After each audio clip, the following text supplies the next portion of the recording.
Yves Vastin, vous êtes directeur opérationnel de Protection Unit. Comment ont évolué vos affaires dans le cadre du confinement?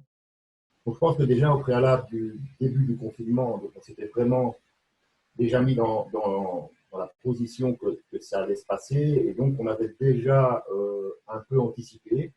On avait déjà mis en place une cellule de crise qui a pris vraiment sa fonction assez rapidement, avec tout je veux dire, les représentants des différents départements, les responsables des départements, et donc on avait mis ça en place déjà tout début du confinement. Et donc, on a, avec nos différents responsables de département, mis en place des procédures de travail adaptées par rapport à la position de notre SIPP et liées aux nouveaux risques avec le Covid-19. On a mis en place aussi pour le management rapidement le télétravail pour tout le management, mis à part une petite équipe restreinte du service opérationnel qui vraiment a un intérêt à être quand même réunis pour pouvoir travailler de manière plus efficace parce que je ne vous cache pas qu'au niveau opérationnel, il y a eu beaucoup de changements dans le début du confinement. Évidemment, ça a demandé un gros travail au niveau opérationnel. Mais mis à part cette petite équipe, on a vraiment mis en place le télétravail de manière globale pour tout le management du groupe. Vous avez dit, il y a toute une série de vos activités qui ont été peut-être mises un peu à l'arrêt. Je pense à tout ce qui est grands événements ou vigile dans les commerces, des choses comme ça. Oui. À l'aéroport aussi, d'une certaine mesure, en tout ce qui est passager. Mais par contre, à côté de ça, il y a toute une série de nouvelles activités où vos agents étaient vraiment en première ligne.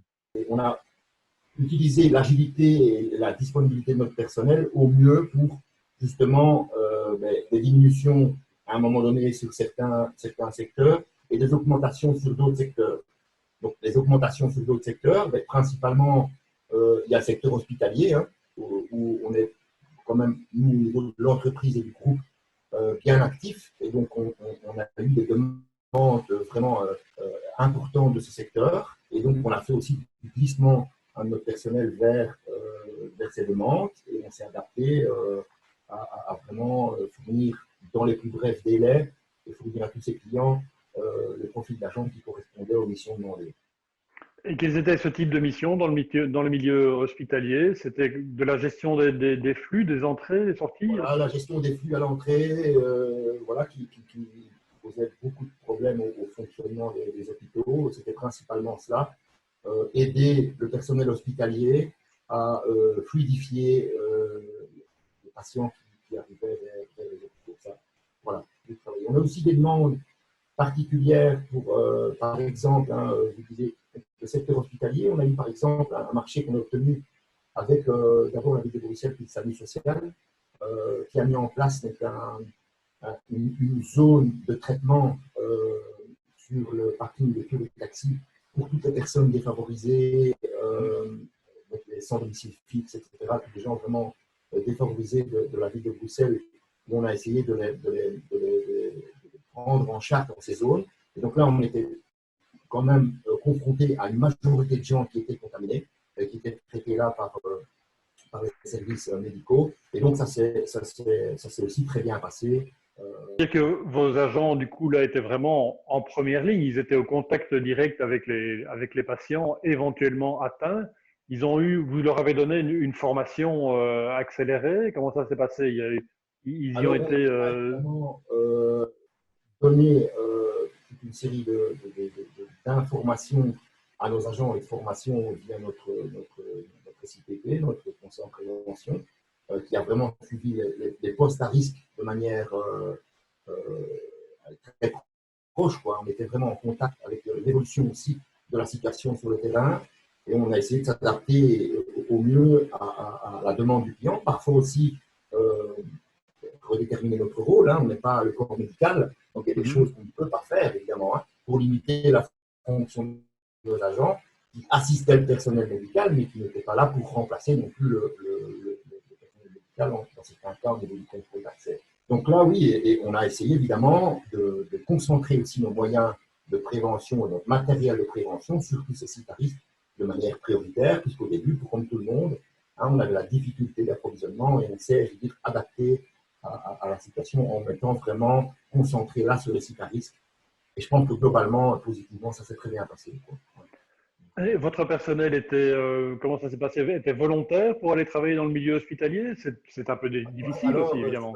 franchement, on doit féliciter et mettre en avant le personnel du secteur parce que c'est propre à notre entreprise, mais c'est aussi les échos du secteur que j'ai via l'association professionnelle, donc au niveau de l'APEC. C'est que les gens vraiment ont réagi très positivement.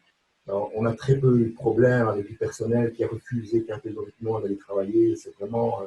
Bon, voilà, les gens ont compris qu'il y avait une utilité sociale vraiment à notre métier, a été mise en avant et qu'on était un service aussi, hein, on faisait partie des services essentiels, hein, dans cette situation de crise. Entre les activités, donc tout ce qui est commercial, notamment les grands événements, etc., qui ont été arrêtés, et ces nouvelles activités dans le secteur hospitalier, quelle est un peu la balance entre les deux? L'un compense l'autre au niveau chiffre d'affaires, simplement? Ou bien est-ce que vous Alors, allez quand même encaisser quelque chose, finalement? il y a plusieurs choses que j'aimerais vous communiquer sur cet aspect-là. La première chose, c'est que nous, on a fort heureusement obtenu pas mal de nouveaux marchés donc en fin d'année, début de cette année. Et on a un impact positif sur la progression et nos objectifs de chiffre d'affaires. On a eu l'impact aussi, on a obtenu par exemple des marchés importants comme les Jetport, hein, qui est Mhm. venu s'ajouter depuis le mois de février dans notre portefeuille client, qui est très important.